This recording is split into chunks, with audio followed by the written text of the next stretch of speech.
ദേ അവിടുത്തെ സംസാരമൊക്കെ കേട്ടല്ലോ. ഉള്ളിലോരോന്ന് വെച്ചിട്ട് വെറുതെ ബലം പിടിക്കല്ലേ. ഇത് തന്നെയാണ് പറ്റിയ സമയം. ഞാൻ നിന്റെ മനസ്സിലുള്ള കാര്യം ആശാനോടും മുരുകനോടും പറയാൻ പോവാ. അവര് പിന്നെ മല്ലയായിട്ട് സംസാരിക്കട്ടെ. പറയട്ടെ. ഈ മൗനം ഞാൻ സമ്മതമായിട്ടെടുത്തോട്ടെ? അല്ല, മല്ലയോട് പറയാനുള്ള സമ്മതം. മുല്ലയ്യ, മുത്തയ്യ, മല്ലയ്യ. ഈ പ്രായത്തിൽ ഇനി കല്യാണം?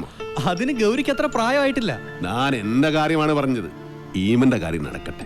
എനിക്കിനി അങ്ങനെയുള്ള ആശകൾ ഏനും ഇല്ല. ചുമ്മാ ചാടാണെങ്കിലേ ഇപ്പൊ തന്നെ ലേറ്റാ. വേണമെങ്കിൽ ഇപ്പൊ പറയണം. അതെല്ലാം ശരിയാകത്തില്ല. ഓ അത് ശരി. അപ്പോ വിവാഹം കഴിക്കാൻ പറ്റാത്ത രീതി ശാരീരികമായ എന്തെങ്കിലും കുഴപ്പമുണ്ടോ? വേണ്ടാത്തത് പറഞ്ഞാലുണ്ടല്ലോ ഓടിത്തിനോട് കാത്തേ. പിന്നെന്താ സമ്മതിച്ചാല്? ഞാനത് പറയണോ? ഞാനത് തന്നെ ഹേള് വെക്കാം. മുരുക വേണ്ട. മക്കൾ നന്നായി കാണണമെന്നുള്ളൊരു അച്ഛന്റെ ദുരാഗ്രഹം